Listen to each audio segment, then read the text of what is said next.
the cowards and the hypocrites, which I am. No matter how tough the challenge, how high the obstacles, we always overcome. What Nigerians need now is not about the country. Who can come and salvage us from where we are?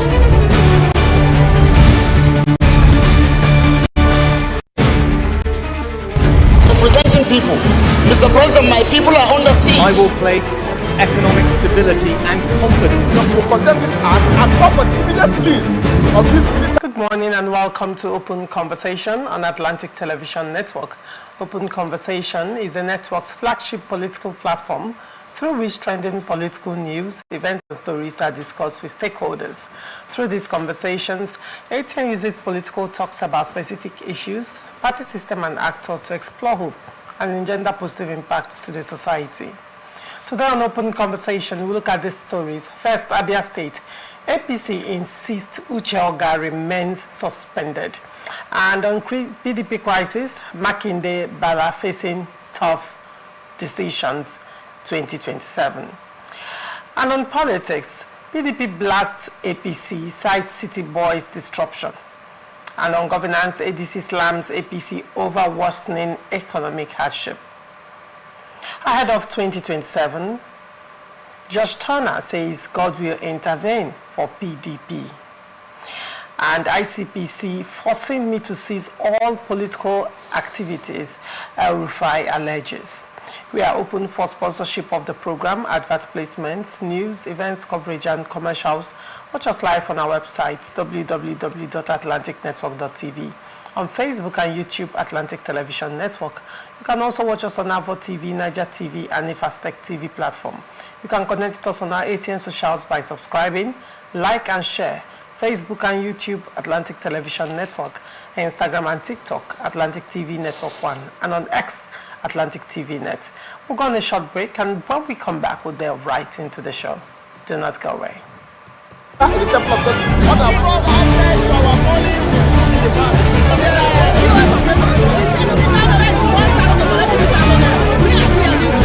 always said there are two sets of people, the oppressors and the oppressed, and in between are the cowards and the hypocrites, which I am. No matter how tough the challenge, how high the obstacles, we always overcome. What Nigerians need now is not about the country. Who can come and salvage us from where we are?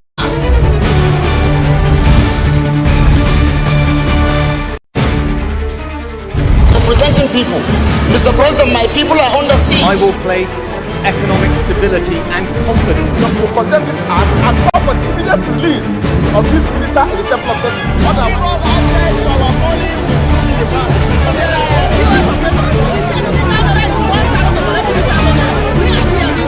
I've always said there are two sets of people, the oppressors and the oppressed, and in between are the cowards and the hypocrites, which I am. No matter how tough the challenge, how high the obstacles, we always overcome. What Nigerians need now is not about the country. Who can come and salvage us from where we are?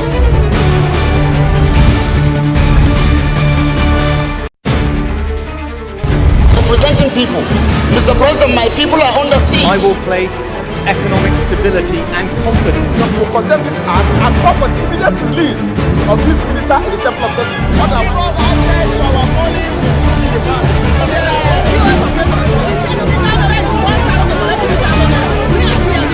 I've always said there are two sets of people, the oppressors and the oppressed, and in between are the cowards and the hypocrites, which I am.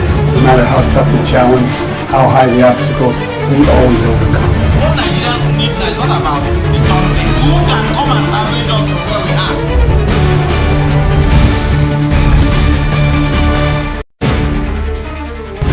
Representing people.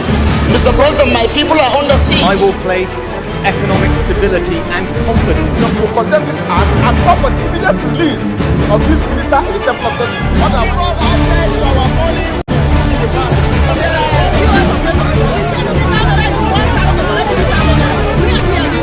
I've always said there are two sets of people, the oppressors and the oppressed, and in between are the cowards and the hypocrites, which I am. No matter how tough the challenge, how high the obstacles, we always overcome. What Nigerians need now is not about the country. Who can come and salvage us from where we are?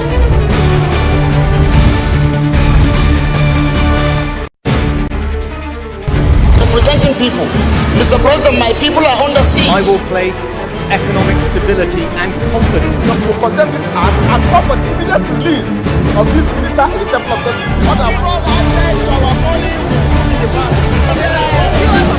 She said to me, now there is one time to collect the money. We are here. I've always said there are two sets of people on earth, the oppressors and the oppressed. And in between are the cowards and the hypocrites, which I am. No matter how tough the challenge, how high the obstacles, we always overcome. What Nigerians need is not about the country. Who can come and salvage us from where we are?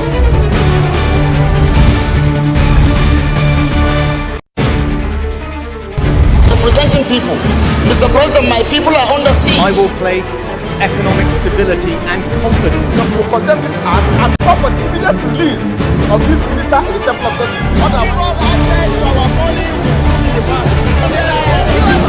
She said to me, now there is one time to collect the money.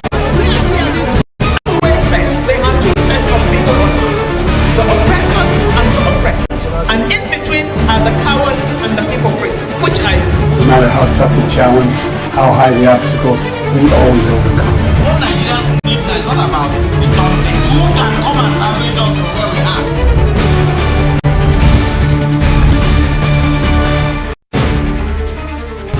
Representing people.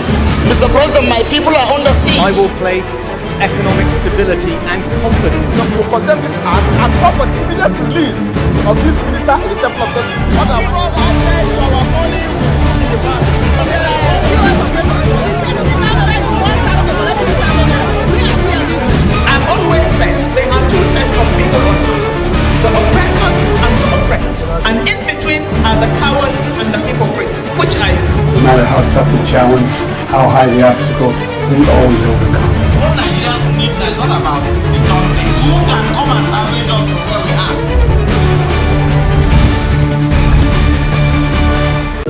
From the line across the ocean to the land beyond the mountains, through the Sahara, we bring on-spot news, live analysis, expert discussions on trending stories in politics, business, socio-economy, sports, and documentaries.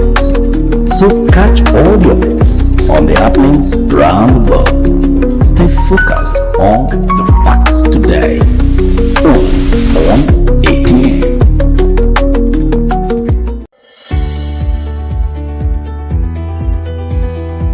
People into the country illegally. That is amazing. You human trafficker. Honorable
Mr. President, my people are under siege. I will place economic stability and confidence. to condemn it and call for the immediate release. Welcome back and thank you for staying with us. Joining me on Open Conversation this morning is a regular on Open Conversation.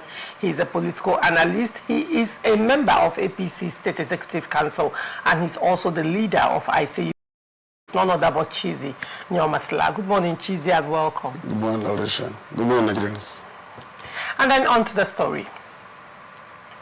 Abia State chapter of the All Progressive Congress has reaffirmed that former Minister of State for Mines and Steel Development, Uche Samson Oga, remains suspended from the party.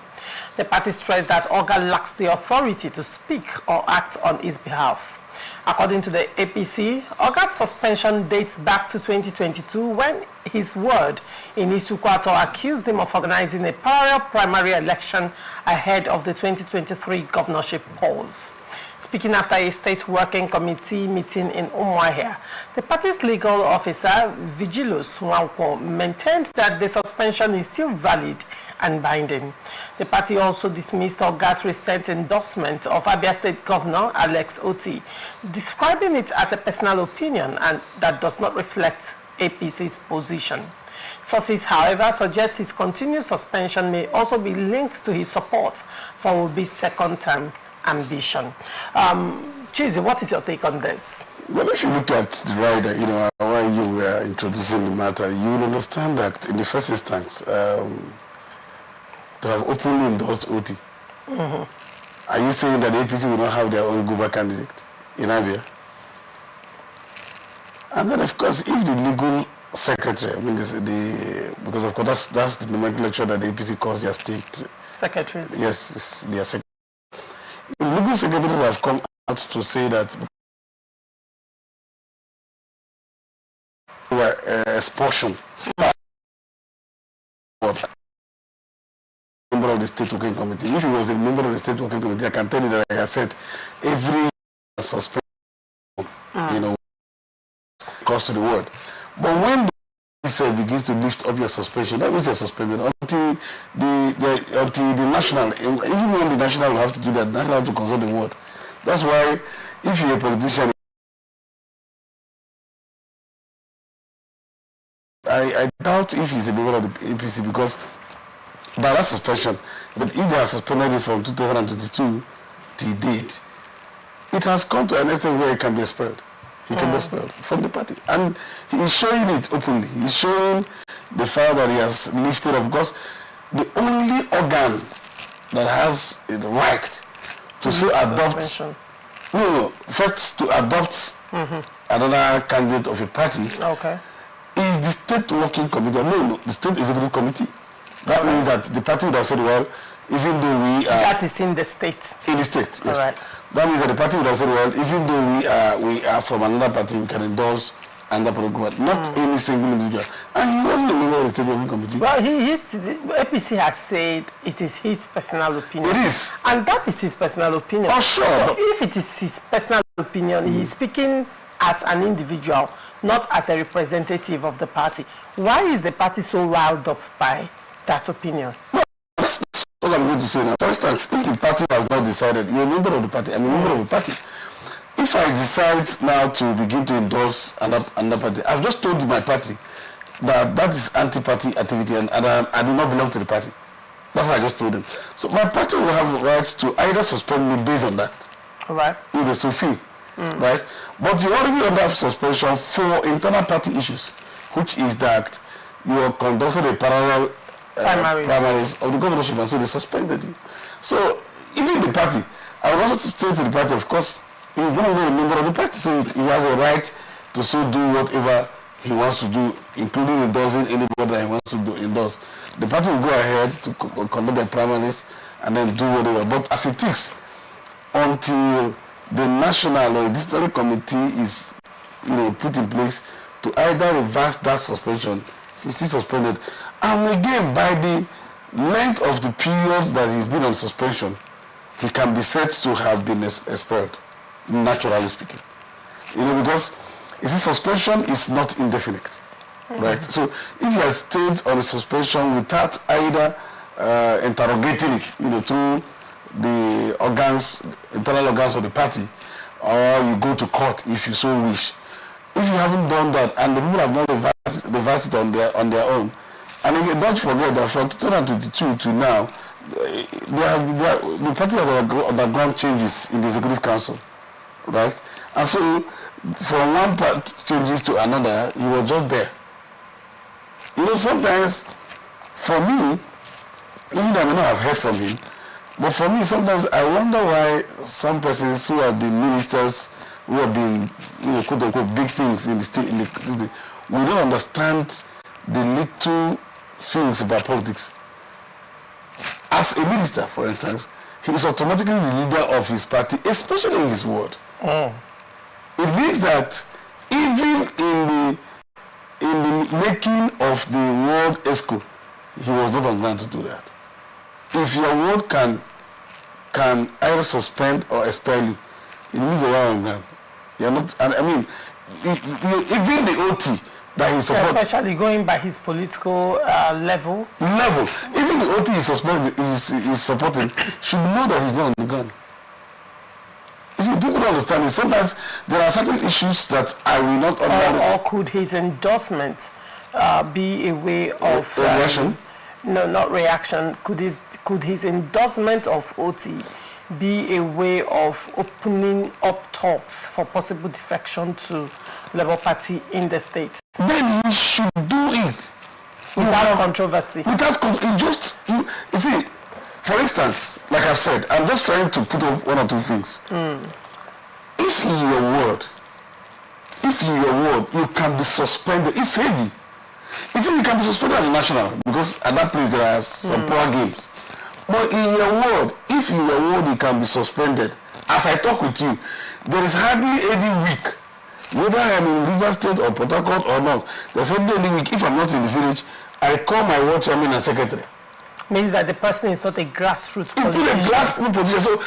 So even if he defects to Labour Party, his political currency may not be that much. At all, he's not bringing any impetus because see, you know what? You know what makes defection heavy? It's not you. It's a structure you move with. It's a structure you move with. Something like moving from his party to another political party, even the local government structure can be collapsed if he was on the ground because he's been a minister. He didn't touch his people. Do you know what it means for a minister to come from your village, your ward? That is almost the indivisible constituent. Of course, it's the indivisible constituent. That to a large extent should have made him more like a kingmaker within his local government. Within his local government. In fact, a minister will have a cross-local government influence. Don't know of the local government, then come to your unit, your ward, where you know the names of everybody. In fact, every political party will give it to a sitting minister to put in the word ESCOs and be frank with you. Every political party. Because, so if you are also saying they are talking for OT, you are also going to line up because that means that you really even put OT structures in that world. You want to take advantage of the OT structure. And let me tell you, in politics, those people who are there also have ambition. I tell you, everyone is contested in politics. In politics, everybody is running for election. You're appointed or you're going to do what, or you want the interests of the particular person. So you are also coming to also fight with them. They also fight with you. It's as simple as that. Because you didn't even make OT in the first instance. So basically, what you're laying here is for him to have been suspended by his ward and that suspension maintained. For this is 4 years. 4 years. That's a lot. 4 years. And that has also, which means he did not bring in any weight during the last elections. Of course, 2023, because he was already suspended. Of course, yes. So now one would be wondering what political impetus he has. He should go back to either school or go to work somewhere and leave politics for those who do politics. He should go back. He's not a politician. All right, very well. Moving forward, People's Democratic Party is grappling with deep uncertainty following a Court of Appeal ruling that nullified its Ibadan convention, effectively dismantling its leadership structure. The decision has shifted control to a caretaker committee aligned with the Nyesom Wike faction, leaving the party's future hanging on critical decisions by key figures. With only 2 sitting governors, Sheyi Makinde of Oyo State and Bala Mohammed of Bauchi State, the PDP's political strength has significantly weakened. Both leaders, now in their final terms, must navigate a fragile national structure that determines candidates' nominations, raising concerns about their influence and the party's ability to remain competitive in 2027. Options before the party include pursuing a Supreme Court appeal, organizing a fresh convention, or reconciling with the current leadership. However, growing speculation about possible defections and prolonged internal disputes could further weaken the PDP, potentially benefiting the ruling APC if opposition fails to stabilize before the next election cycle. Chizzy, your take. You know, if you remember, and I know these are things you hardly forget, because if I go contrary to it, you quote me. I'll remind you and I'll quote you. I know you. So, you know, I did tell you that that PDP should be watched, because you see that PDP is become stronger than every other party apart from always said that. I said so. And when people said there is circumstances in PDP, yes, I agree, of course. People argue or disagree to agree. Now, the first thing that happened to PDP is that those who were enemies of PDP had left PDP for ADC. ADC and APC. ADC. I tell you why it is ADC. So the people that went to APC, they are saints. They are not saints. What I mean by, when I said, you see, what I'm talking about is political impetus. Okay. In this instance, I'm not talking about whether holiness of saints or saintship or anything. I'm talking about what you bring to bear. See, there is something I call the financial value. There is the intellectual value in politics. You understand? There's also the nuisance value, if you want. So in all of those value, you must bring in one value into the political. And if you don't have those value, you are not in politics. That's what I said.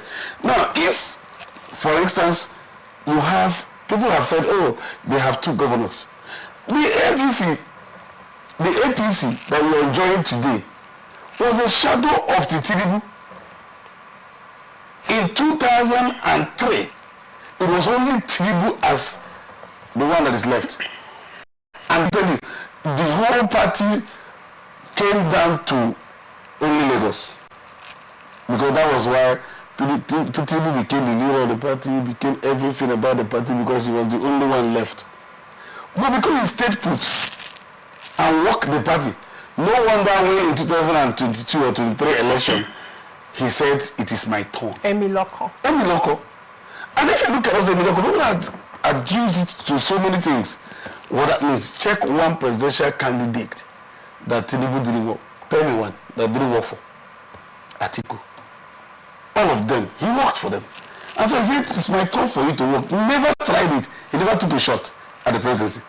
So the time he came, a prepared man, he said, it's my turn. Because he has worked the party to everybody who grew angry and left the party came to the party. Do you understand that? Now, it is what is happening to Wike now. I don't know about tomorrow, because in politics you speak at the moment. Now, in spite of all of the controversies, Wike has done this, Wike has not done that, he has still remained in PDP. Do you know? And in spite of all of that, he's still a figure in PDP. When you talk about faction, it is Wike and any other person in PDP today.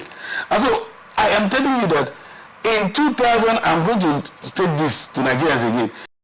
2027, PDP will not win presidency. Number one. PDP have done 16 years. APC is going to do 16 years. PDP will not win the presidency, but PDP is going to come out stronger than any other political party, apart from the APC. You say in 2027? This 2027. This next election? This next election. Now, what variables did you consider?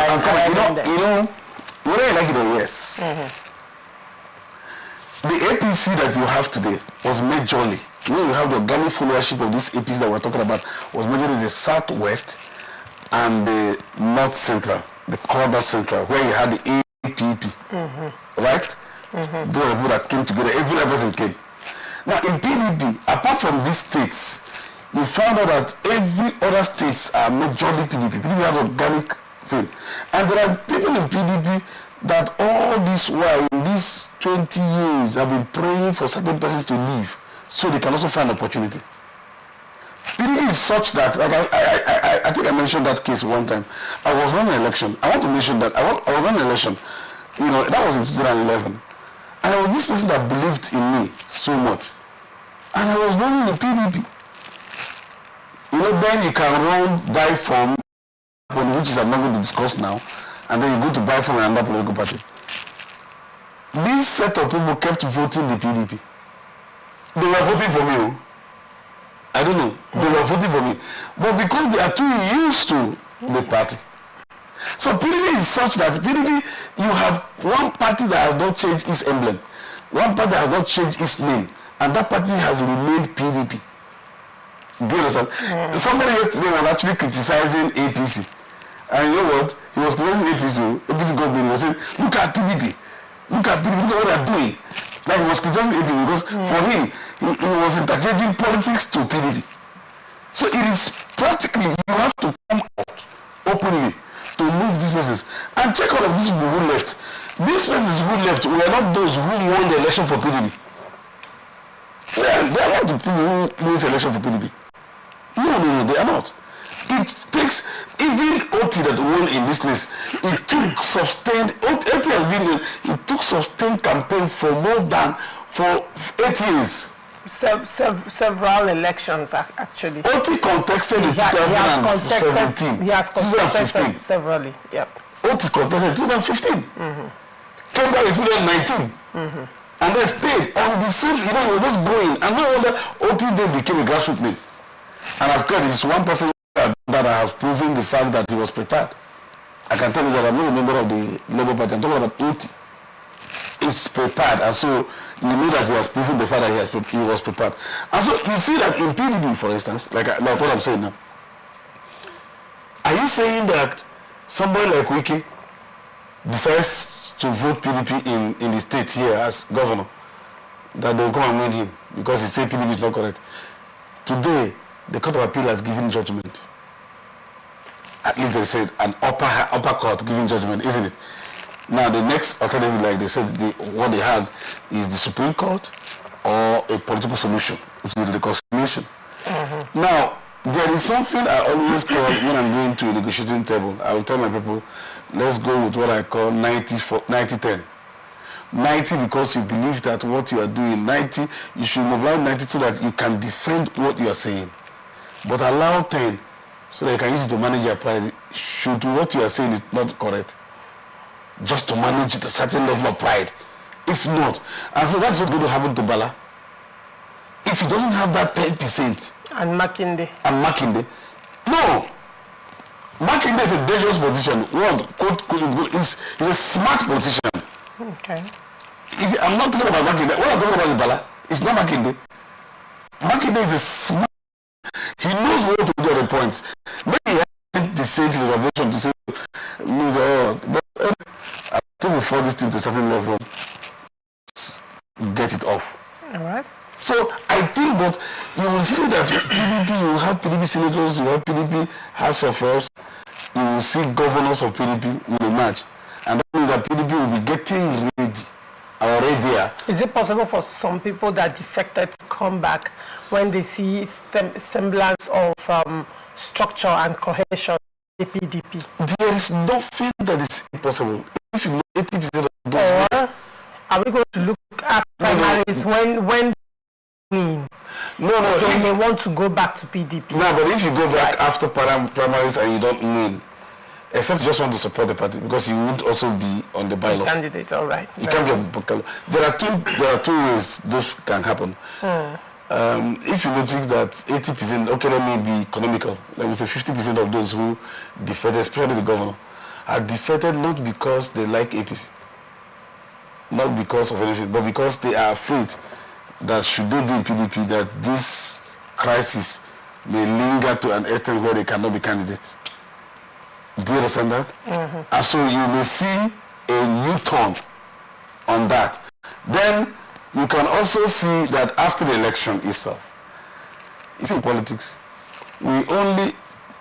all of the voters, the voting population, they come to vote every 4 years. As politicians, as we are voting today and winning, we are preparing for 4 years. So you see that PDP will be preparing for 2031. But by then, after the 2027, they may have sieved those who, there are persons who does not have a case of Oga. We just used Oga that we discussed earlier on. A case of Oga who, if somebody had told you to consult a politician in Abia, you would have consulted people like Oga because he was a former minister. Meanwhile, you do not know that he does not have that local relevance. Do you understand that? That's what I'm talking about. People can say, oh, you go out, when you go to the north, Abuja, all of that. You hear people say, wow, this person is from that place. How do people do it? And I'm laughing. So answer certain questions. So go and ask the person. He knows that he can't win. He knows that he can't win. There are persons who are both ministers and they are both politicians, grassroots politicians. Don't just be you can be a minister and not be a grassroots politician. There are people who are grassroots politicians. And so you see that all of these persons would have gone, and so these people begin to put themselves, the younger element of the PDP will begin to put themselves forward for 2031 presidential election. All right, but let's look at the tough decision that Makinde and Bala may be facing ahead of 2027 elections. Now, yes, both of them are at the end of their tenure. They are both second term, but in Nigerian politics, they run successive government in the sense that the predecessor will always want to install his anointed, and that is also the case as expected in the case of Bala and Makinde. However, they need a structure to be able to install their own anointed. Now PDP, for now, the structure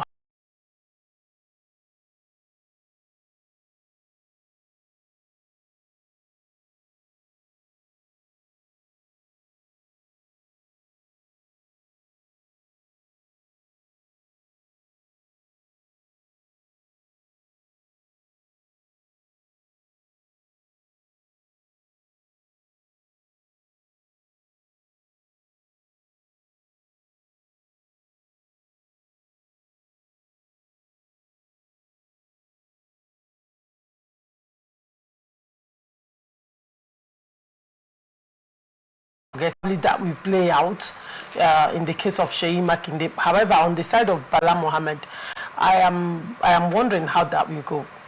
On the other hand, there is also this rumor that Sheyi Makinde may be defecting to the ADC. Bala Mohammed, on the other hand, is considering the APC. However, tough conditions have been given by the APC for possible defection, and one of those conditions is that any of the governors remaining now that want to defect to the APC will not be choosing successor. That is number one. In their states, number two, they will not be recognized as leaders of the party in their state. That, to a large extent, is pushing you to put into the APC just to... Do they even need to start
the structure of this thing would move to that person. That person will win. Yes. And the person will no longer be his. Is PDP predominantly, is your state predominantly PDP? Yes, check the history of Oyo. Check what happened. PDP has fought in Oyo very well. Just check. You know, Seyi Makinde gained from that fight. You know, of course, he was part of the fight. Okay. So, who also offended that Seyi Makinde was even used. This is there. And so they are. That's why I tell you that each time you see, let me tell you the case of Akwa.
And become and be seen like a godfather, right? But for today, if Wike moves and says it's APC that will win governorship here, APC will win. You know what? I'm not saying because Wike is there.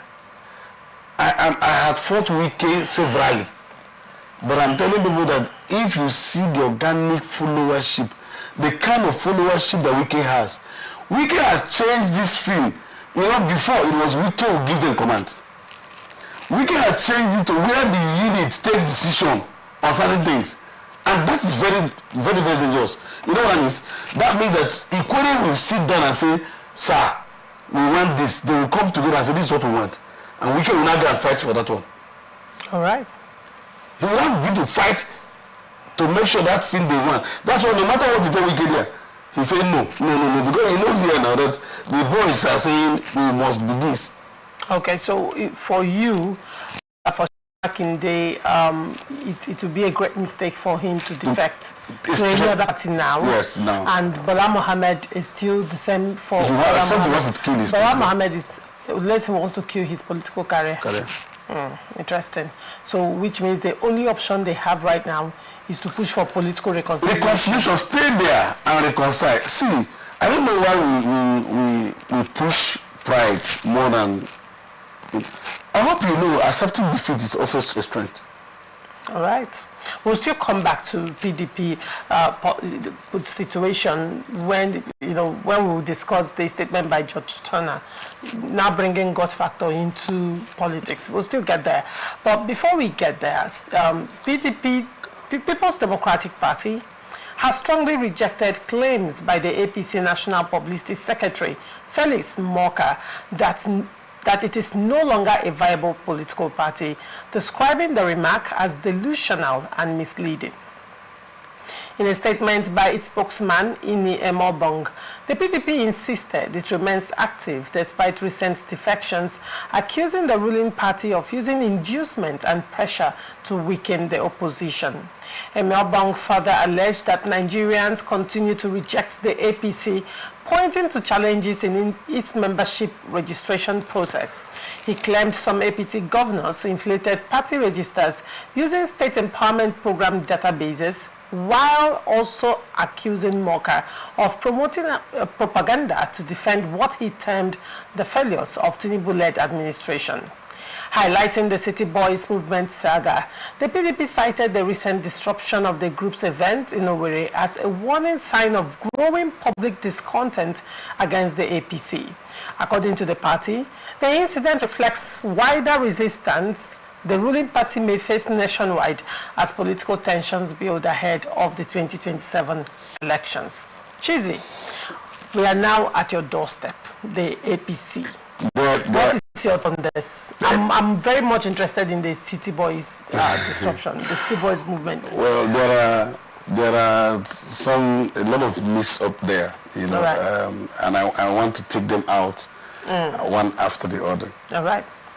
As a member of the APC, I do not support the public secretary saying that as a political party, you'd have to also take that to the public that that the defection itself would have affected PDP in such, whether you like it or yes, that's to some extent truth. Even the PDP knows that.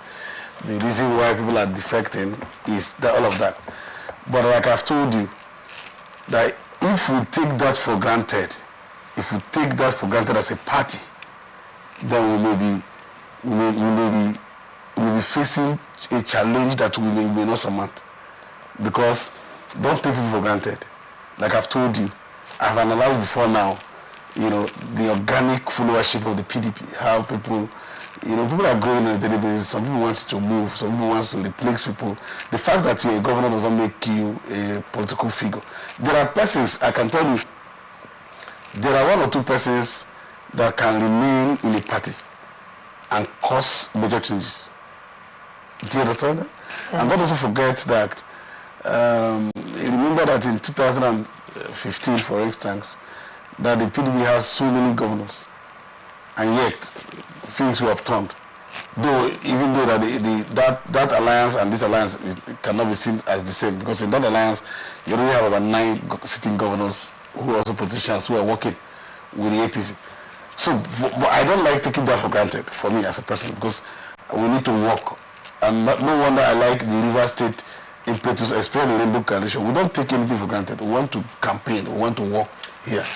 So, given that, all the City Boys listed, Lorisha, I don't know why you are bringing this, because you want the people to tell. I don't know where I'm going to meet these persons. You know that I can't hide my feelings about the way and manner people go to. Please, I'm asking both Sheyi or whoever, or that is supposing them of those they have taken orders to go and distribute certain things, to give it to politicians. Don't give it to people who are so proud, who go to talk to their people. See, they don't. If you go to meet the people and you're going as if you're doing them a favor, to go to the people that you want to beg. You go to a region that APC has not won one day. And then you are going there with certain languages that are offensive to the people. No, sir. That is not how to go to my head. This is not how we get it to. I don't know what else how they get it. I have not been a businessman. I don't have money. So I don't know what else how they get their money. But for in politics, we don't get it by insulting. We get it by pleading. We get it by apologizing. We get these things by apologizing to the people, because you are already telling the people, if you are the one leading such campaign, you know what you are telling the people? That finally when you win, that they will be more insulted. Interesting. Yes, that's what you're telling them. That when you win, so please stop giving these persons. See, we have a way of throwing names. So what would be like, probably, is it possible that the likes of Cubana Chief Priest and Obi Cubana, you know, overestimated their popularity because of social media?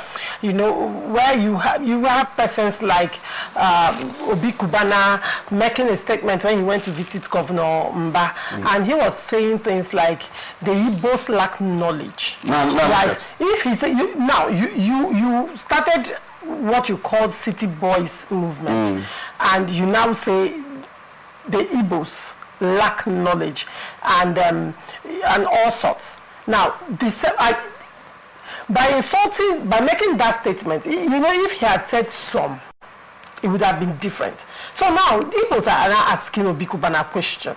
Are you saying that Arthur Eze lacks knowledge? Are you saying that Tony Elumelu lacks knowledge? Are you saying that Abaribe lacks knowledge? Are you saying that of course lacks knowledge? When you, I mean, people that he cannot untie their shoelaces, and I'm saying this without apology, Obi Kubana, when you make such generalizing, sweeping statements about the Igbos, and you make these statements on a political mission, and after making these statements, you were still not sensitive enough to reach the body language of your people on social media, and you now have the temerity to go on a political campaign, and you called it empowerment. After you have insulted, and you know it was these statements that made certain young men, you know, within the same Igbo region now start what they call village boys. Just to spite them. No, let me even come to that. I was going to say certain things. Go ahead. You know, Obi Kubana, you know you can be popular, but you don't know whether you are negatively popular or positively popular. As a person, I may be wrong. I do not have respect for Obi Kubana. As a person, I don't see him as part of the people I should look up to. Politically. What economically? But he is popular on the ground of, you know, probably his flashy lifestyle, making money and all of that. See, let me, that's what I want to say now. Yes. We have the Godfathers while we're watching films about the Godfathers who has so much money. They can be influential, they can be feared. But you check whether are you really loved? But they were not loud. They were not loud, right? Now, if you are loud, there are some people who will say, these persons, see, as Obi Kubana is, whether he likes it or yes, I can tell you that Prince Arthur Eze, Obi Kubana, divide Prince Arthur Eze money into 30. Obi Kubana does have 1. Water. That's what is also Kalo. He has, and you are speaking in a region where 30 billion, 100 billion is no money. In that region, in Southeast. Why you say 30 billion, 100 billion? You know, the thing is, you could say probably a region where billionaires are very silent. They don't even talk. They don't even make noise. Like, you know, it's just that Obi Kubana chief priest and all that chose to use social media to start living flamboyantly. See, that's why I said. Just like you said, a region where you are like a pin in a haystack. That's the region you're talking about. You're in that region. You're in a region where the world knows they have billionaires. Countless of billionaires who would not want to bury their mother and begin to flash it. That's not it now. That's not the kind of thing we're talking about. Is that the kind of life I want to live? To tell people that I'm going to pour wine into what's it called, a swimming pool? Is that the kind of things I want to live? Is that what I want my children to learn? Is that the kind of life we're talking about? So you are placing people. In the first instance, the word I'm talking about, if the word city boy is offensive, to the Nigerian public. Oh no. You know what it is? If you go to our village, for instance, and you say, Potato boys don't come, the way they ostracize you, the way they bracket you, the word inside city boys, you know what I tell them? So you are coming as city boy to seek for votes. One would say the name itself, the persons involved, and the way they have gone about their activities have been quite discriminatory. It is purely status-wise. They try to project themselves as elitist. That name itself, and that could have been the catalyst to the village boys. Of course, movement. I think you have a point there. That's what you must look at your name. You must look at. If you say we are one, if you say we are still the same, everybody can do this. You can be this. We can be this. All of us are the same. It doesn't matter. Now I can tell you that all the city boys in Nigeria cannot vote Tinubu as president. All. And so most of them will be in hotel election. It is we who are the village boys that will walk. It is we who are the village boys that will speak to those persons. And can I shock you? You will be shocked that 80% of those city boys do not have voters card. Yes. I'm telling you. Now, the question I want to ask, which I find, for me, it's something I've been, quite interested and curious about. They are already business people, and to a large extent not doing badly in their chosen fields of business. What is the interest in politics? Yes, I understand that to a large extent politics, affects policies, which in turn affects how you run your business in the country.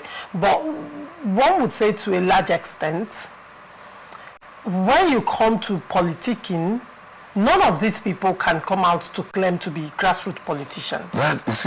Right? None of these people can come out anytime, anywhere to claim that they are grassroots politicians or say that they are directly affiliated to this grassroots politician. Cubana Chief Priest was one man we saw jumping from one politician to another.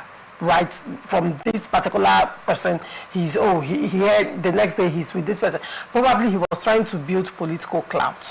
But at the end of the day, does he have political, the political grassroots impetus? Let me borrow your word, impetus. I don't know. So I am quite interested to know what the interest is. Now, let me say this. And again, I have to be economical. If not, because I'm human. But I can tell you that 90% of businessmen are interested in the politics of their nation or state. 90%. But they finance it behind closed doors. But that's what I'm saying. It is now the methodology that is different. Right? All of these Eze that I'm mentioning, Dankote, all of them, they are in politics. They are kingmakers. They are kingmakers. In fact, it is even a failure to know that somebody like Obi Kubana and all of these people are there and somebody is giving them money for mobilization. So what is the relevant? The people cannot canvass for votes, they cannot bring money. So what's the relevant? You can, as a person, as a businessman, come to say, oh, my people, we can hold a business community meeting, not at that level. See, my people, can we change this thing here so this can be? Let's sit down. What do we do here? You will not bring. So if they give you money to go and do that, that means you're not fighting for the interest of the Igbos. You're fighting for your interest. For your interest. Yes. For whatever you will gain. When they want to fight for the interest of the Igbos, you will come and say, please don't bring in money here. Don't use our money. Call the businessmen. Identify the politicians. How do we go about this thing? It's simple.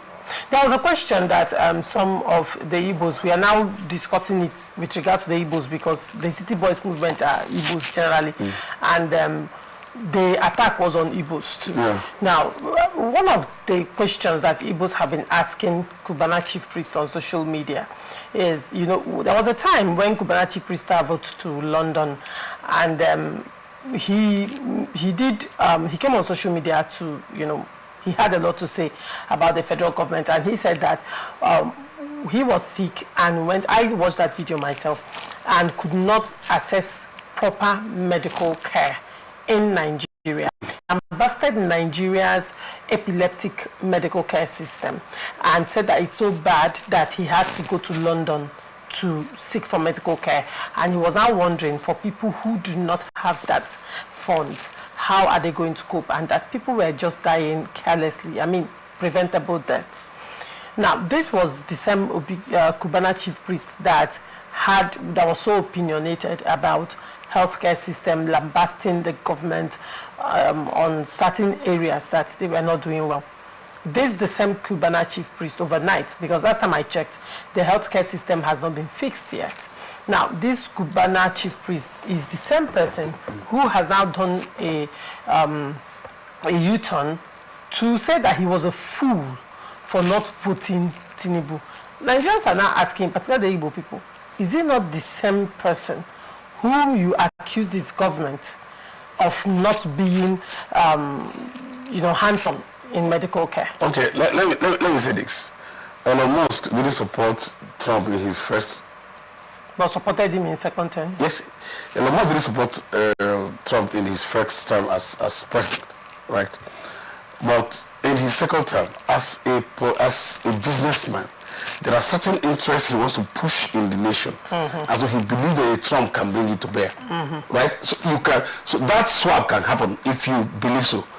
But at no point did Elon Musk come out. No. That's allow me. Now, I said that can happen because I like to segment things so that it doesn't look like it doesn't happen. Right. It can happen. You can say, no, there are certain things I've realized. If we push this, we can get that, including the hospital. Maybe there are certain things, as businessmen, we can bring from here, let's get this person can. It can happen. So, but marketing that, you will need to know how to market that, communicate it in dialect of your people. You are not going to now go to the, it's like, you know what that means? We politicians, we are beggars. We are going to beg for vote.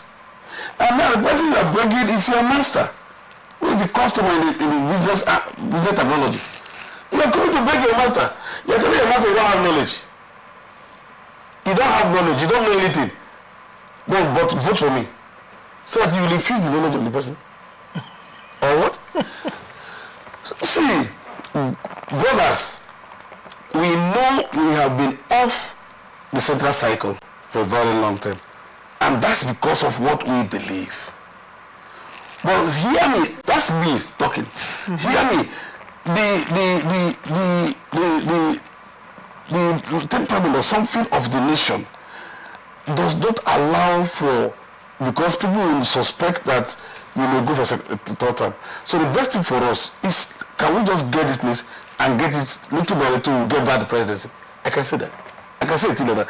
You will begin to look at the psychology of your people and tell them what they want to hear, not commit to insult. And you know what? The most dangerous quote-unquote zone to insult thing, especially has to do with empowerment, is Igbo land. You don't even need to do that. Because they've cried about marginalization for the longest. Yes, apart from that. And you know another thing, Chizzy, just like you rightly said, they could have, there's a way their approach could have taken a very different dimension that would have been much more, I would say, constructive and even productive at the end of the day. Probably if they go from the angle of go from what you see as the weakness of the Igbos, that lacuna in the political ecosystem, that lesser appointments, right, marginalization politically and all of that, you could say that Igbos are predominantly business people, and because we are predominantly business people, the Igbos are less interested in politics.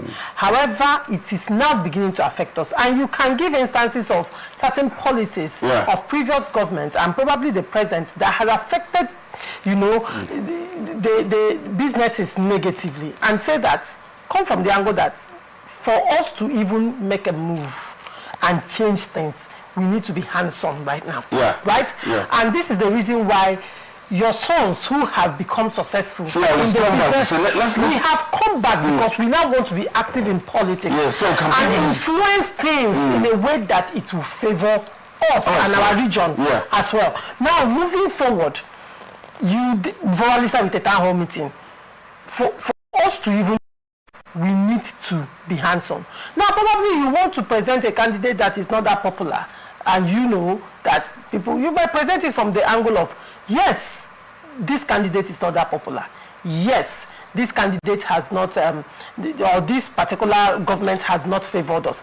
However, if we work assiduously and we are hands-on right now, there are possibilities that we can change the dynamics of things after 2027. You know, there is a way you begin to think. What that does, it elicits conversation among the people. And when that conversation is ongoing, you're pushing a certain narrative, and people begin to think about it and be like, okay, yes, but you have succeeded in putting a crack. And from that crack, that wall will break. But now, the City Boys movement appears right now, at least their first rally was counterproductive to a large extent, and other states are now saying we are waiting for you. Because you see, well, we have said it. I've said that, like, there is an adage in my place. You say, don't use is it plantain to do guy for a certain village in my place because there's plantain everywhere.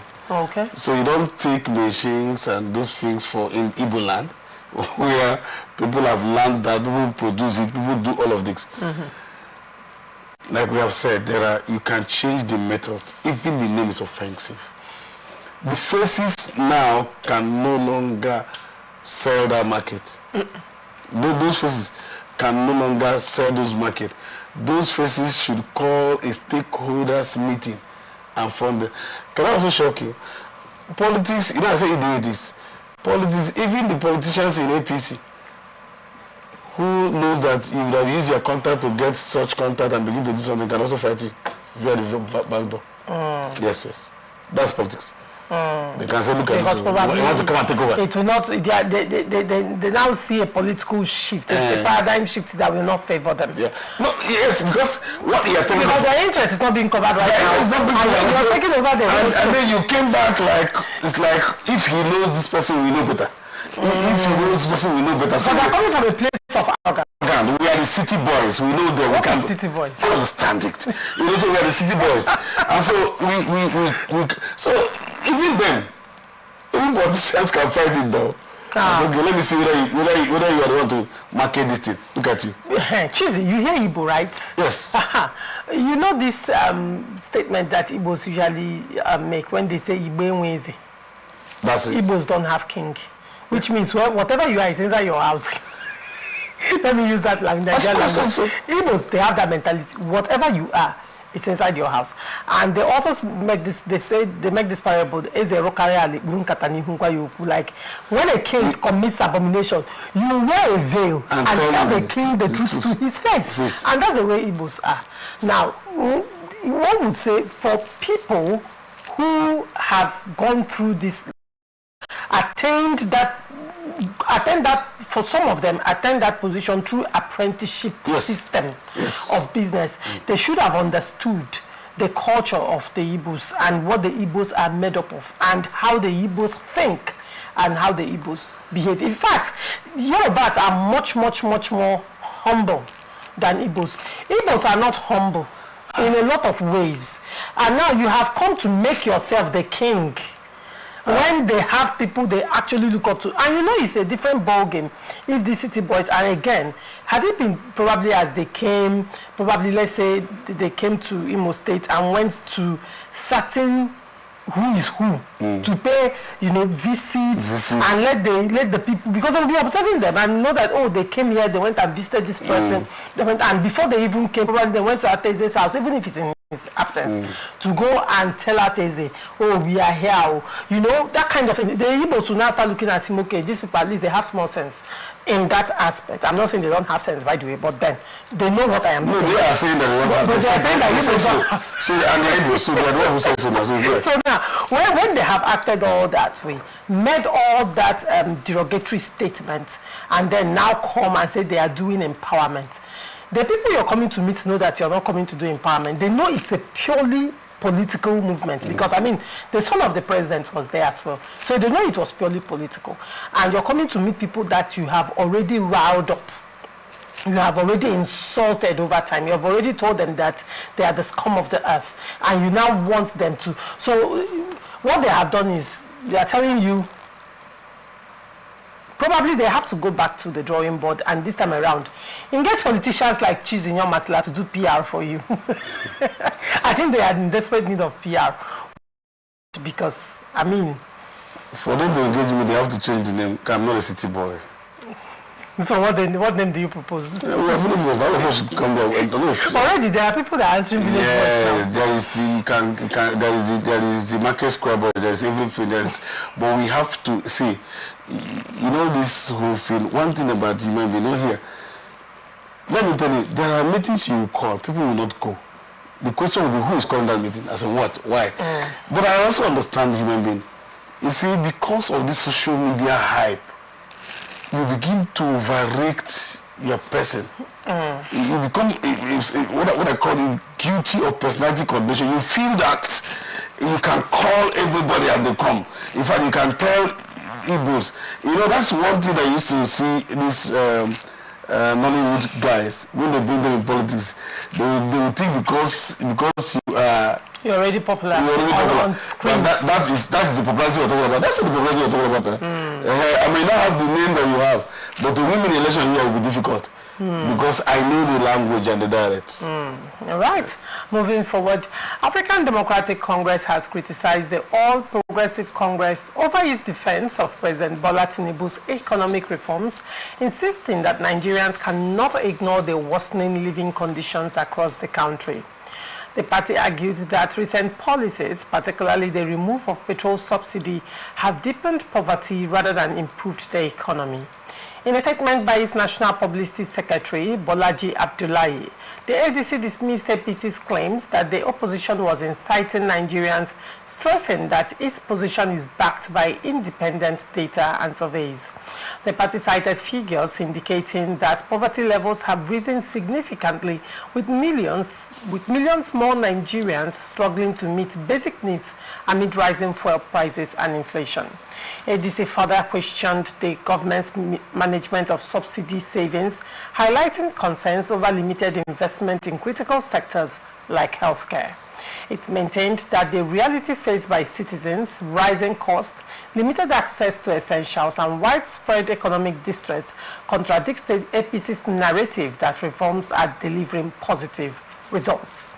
Chizzy, we are now at the nitty-gritty of governance, and so far what President Bola Tinubu has done so far. What is your take on ADC's position? Yes, see, there is something they call a lot of perspective. You see things from where you stand. But like I've said, each time I hear you talk, people say, take my words, and I said, no, it's not about my words. It's about who you are, what you represent as a person. When I want to listen to people, you can be talking, and I want to listen to you. I'll first look at who is Lorisha. What is her history? When she had the opportunity of doing it, has she done? How come that each time we leave government, we become born again? We are the preacher. What have we done? If you look at the members of the ADC, especially at their top levels, you wonder, when did they leave government? These people were all in government when we started having two currency at the same time. We started using our money to buy money. You know how you use your money to buy money. They were all in government when all of this, and they never said a thing. So how come they are saying it? I said, the day I meet opposition, the day I see real opposition, I will be with them. But these ones are not. Because what they are all fighting is, oh, I'm not the one there, let me just be there. And when I'm there, I will not take over. Until you begin to tell me, but that does not remove the fact that there are no hardship. In fact, even the president cannot deny that, whether you like it or not. And that comes with reforms. Now, each reforms, I said that when we had the, what's that reform that was brought about by IBB? The economic reform that was brought. That economic reform was supposed to us out this fuel subsidy. But Nigeria cried. And yes, ideally, we should, because the government is not showing what I call traceable facts in getting to where we want to go. I have always said, if I'm hungry and I'm going home, and I go home and I meet my wife or my family, and I say, I'm hungry. And they tell me, yes, please, we are cooking. Or we're going to market to buy something. You'll see some energy come back to me, I'll just wait. That means that they have told me what they're doing. Now, but if I say I'm hungry, and they look at me and they're not saying anything, maybe I'll be angry. The hunger will turn to anger, right? So I think that even the government is not communicating. I keep saying that. They are not communicating what they are doing, how Nigerians can be carried on. And this, our opposition, they are not even opposition, the other people, they are not even opposition, because I don't see them as opposition. What they have done is to bring everything to fall. The question is, I wanted somebody to tell me, were there fuel subsidy? Were there actually fuel subsidy? Because for me, I will probe that. if I'm in government to know, were they actually fuel subsidy or were they just doing something? Now, if they were fuel subsidy, why should we keep subsidizing fuel? Number one. Now, if we are subsidizing fuel, where are we keeping it to? Yes, that's another thing. Now, the question is, all of them agree that there is fuel subsidy and said it's supposed to be removed. And from 1985, how come that all the heads of states and president have said there's need to remove fuel subsidy from 1985 to today? I'm talking about the one I'm aware. How come? That means there is something about fuel subsidy that should be removed. So the next thing will now be managing the surplus that is accruable as a result of fuel subsidy. So how has the government been managing this? Managing it. That's all. So the only time government has actually removed that fuel subsidy is in 2023. Now, in economic growth or process between 2023 and now is too short as sex act. I tell anybody who cares, we may not believe it because yes, we have a lot of things, we have a lot of backload on suffering, on things that we haven't had, on healthcare. The healthcare didn't start today, the roads, the bad roads didn't start today, and we need to begin to fix it. But how do we? Have you noticed that because of the removal of the fuel subsidy, that governments at the state, at the local government, that their funding has increased, the allocation has increased? Has it translated to No. I'm saying the lives of the people? Wait first. Go ahead. Let me go here. Now the question is, if you look at the federal government is at the top policy levels. Now we have the state level. Now what we have done is, we are giving this money to individuals. Now let us now take this money to the states. Right? Now, but you see what happens? We don't question states. We don't question local government. We don't question the allocation. We don't even know where a state is. A state government can keep doing whatever he wants to do. All we are saying is, you remove fuel subsidy. The fuel subsidy I removed brought in more money. Because of the more money, I gave River State more money. Because of the more money, we had more money. What are they supposed to be doing? None of us knew that the ecological fund has been coming to states. None of us knew that there are money for what's it called? 13% derivation. Derivation coming. And those things have come up. Why are we not questioning our sub-units? To say, here in this sub-unit, what are you doing? We should stand up and begin to question. If the federal government said, we are getting this. This is the first time that we are getting this amount of, and irrespective of the party.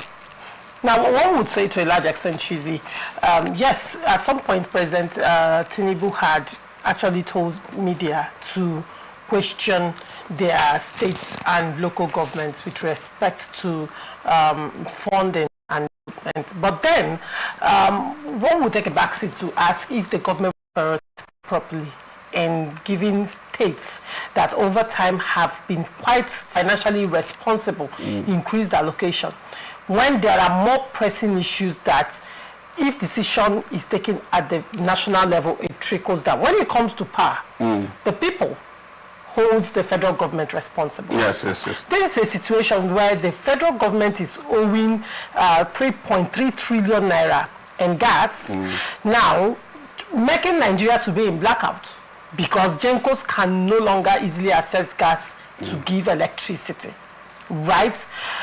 But if probably the federal government didn't push most of the fuel subsidy, let's just say that the excess from fuel subsidy for now, the federal government uses that to address issues that are very, very, very fundamental to the quality of life of Nigerians. Probably Nigerians can sit back and say, okay, because of this, we are paying, yes, we are paying higher in the cost of fuel and diesel, but because we are paying higher, the government has used the excess or the extra money to make sure that we do not have to heavily rely on fuel and diesel, thereby giving us, at least the government has, stabilized the electricity and power supply. It becomes a problem when the everyday Nigeria was enjoying, I was enjoying the light at that time was epileptic, but at least I used to see light. That was before Tinubu became president. After Tinubu became president, Nigerian national grid has never collapsed like it has collapsed under Tinubu's administration. Okay, so Nigerians are plunged into darkness, and Nigerians are now forced to now buy fuel at exorbitant prices to run their markets, to run their homes, to run their businesses, thereby as a reverberative effect, everything at that level is now, because you have to add all these expenditures, making cost of living even higher. So now the question will be, as an economic layman that I am, I understand to a large extent that whatever decisions the government has taken so far, microeconomics, macroeconomics, however you look at it right now, probably because these fundings have gone into channels that we know are financially responsible, Nigerians are worse off for it. Okay, now, Darusha, I like the way you're taking this, and that is the truth position. Now, but again, we have a very funny federated state. We have a very funny federated state. Firstly, I have said to myself that the reason why even Nigerians know that the fuel is costly or the energy is costly is because if you go to the US, for instance, I can tell you that some of my mates don't know how much is a liter of fuel. They don't know. But if you text so many countries, you will find out that if you look at it from the naira or dollar, that our own is cheaper. But I can tell you why it is not affecting them. Why is it not affecting them? Is what you have just said. Now, my mother runs to buy kerosene, right? The man who is the hairstylist go to buy fuel. All of those people who provide services go to buy fuel. Whereas this fuel would have been meant for commuters or for car owners if we had stable electricity. For instance, if you have stable electricity today, I can tell you that 80% of those who knows about fuel will no longer be bothered about fuel because of stable fuel. So it is good that you do that and solve that problem. The same thing that Obasanjo's solved the GSM problem. That's what I wanted to take. But you remember in this same country, I want to tell you how our federated state is a very funny one. In this state country, where Okonja came and said, we are having surplus. Let us now save this surplus for the living days. You know what happened? The governors met, went to Supreme Court, and said that is against our constitution, they must share it. Led by Right Honorable Chibike Rutimi, a chairman of the governors forum as at then, to share it. Do you understand that? So, meanwhile, what other countries would have done is to save that thing or invest it in something so that in the raining days we will now begin to use it or going to borrow money, our own. Now, in this thing, when you say we have, because of this, they have upped our revenue, we will now have more money coming into the federation, which would have been plugged into critical sector, like you just mentioned. But as soon as money comes into the federation account, the law is sharing and reallocating that money takes place. Now, wait now, I'm coming. What is that law? To be honest with you, that if you have 20,000 naira that you used to share, and that what goes is presented to the federal government. Now, as soon as that money begins to come, it is the state now that you now take it back to. It's being democratic. Now, you are talking about this statesmanship that where they can cost me if they want, is to plug it into a critical sector and begin to do what I want to do. After I was willing to pay subsidy, I cannot pull it out to do something. That's why we're saying that right now, if that money comes and you don't give it to the state, the same people will say, who makes the law? The nation. The nation, through what arm of government? Through the House of National Assembly. You have it. Not without this. No. The 10th Assembly is an assembly that came out to tell the president that whatever it is you want, don't do. Don't cut it from there. I will look at it from that. No, I said don't cut it from there. You look at it from there. Don't take it impact. Because, you see, yes, we know impact, but when the whole appears, you understand it. See, the National Assembly makes the law. And this National Assembly can make a law that can share that, but not when it is touching the constitutional section. I mean the section of the constitution. As soon as touching a part of the section of the constitution, must go back to the state. It must go back to the state for assent. And you must have to turn on the state as assent it. If you now ask me, have they gone to make the law first, then I will agree with you. Now, when you look at it that way, it is in the constitution. It says it will go back to go back to the state. Yes.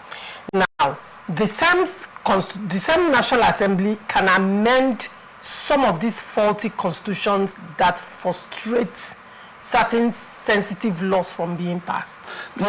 Now, as far as I am concerned, from where I sit, I would say that to a large extent, what matters to the quality of life of Nigerians have not been duly, would I say, brought to the fore and addressed by the government, both at the executive and at this national level.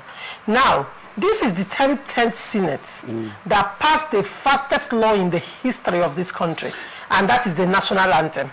This is the 10th Senate that that President Bola Tinubu, against our constitution, went ahead to send military forces to restore order in a neighboring country where it felt good. Look at this thing. There are sections that won't allow that now. There are sections won't allow that. There are sections won't allow that. No. You need to say that. No, I will say that. It is our show. It is my opinion. It is all our show. In this instance, you can't be there. You're saying something. When I am done, you can go against it if you want.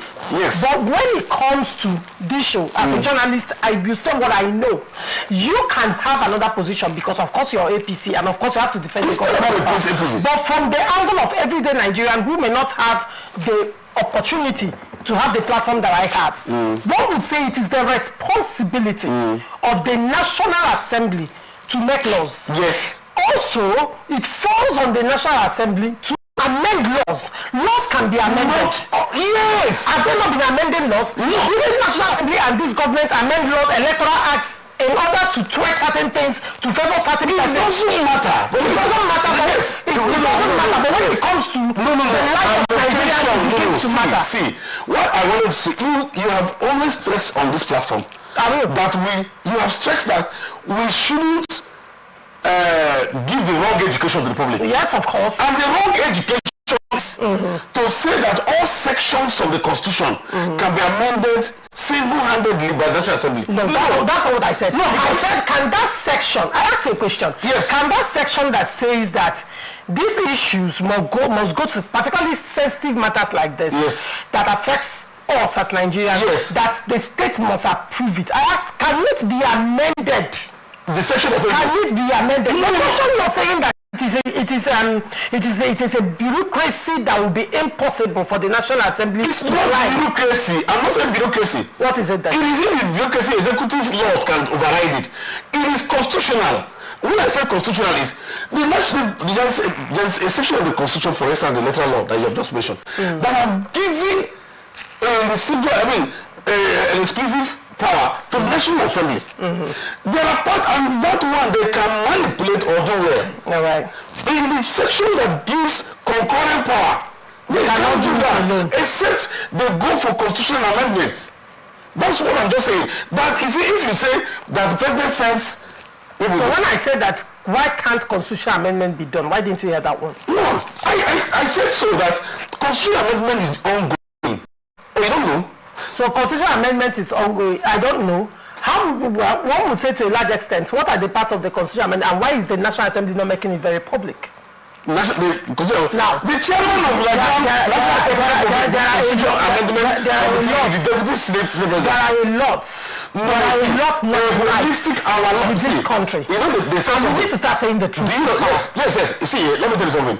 When they began to talk about constitutional amendment, political constitutional amendment, does not stop the National Assembly from taking an exclusive list, which is what they can be doing. Why the holistic constitutional amendment is ongoing. It doesn't stop that. So where you are seeing them expedient actions are they are the one they have. They can't do on concurrent. If they touch concurrent, and the concurrent says allocation must go to a particular place. Right. So I wish we had more time. No, we're taking extra 2 minutes from another. Yes, we're going to look at it. Thank you. No, all I said is let's take it. You see this issue of governance. I think what will happen is that anytime you come on the show, every Tuesday we are going to bring out an angle that the federal government needs to look at. Probably next week we are going to critically assess, federal government spendings so far, and why they are not looking at critical sectors that will improve the quality of lives of Nigerians. I don't argue that. All right, very well, Chizzy. Thank you very much. I wish you have more time, but thank you very much. Very well. All right, your opinion. I also will not argue that. Thank you very much for coming. It's a pleasure having you. You're welcome. All right, and thank you so much to our viewers for always staying connected to us. And this is where we wrap it up on this episode of Open Conversation. I'll see you at the same time tomorrow. I remain Laurentia Ogu. Bye for now. Representing people. Mr. President, my people are under siege. I will place economic stability and confidence. To condemn this act and call for the immediate release of this minister in the temple of justice. Access to our money.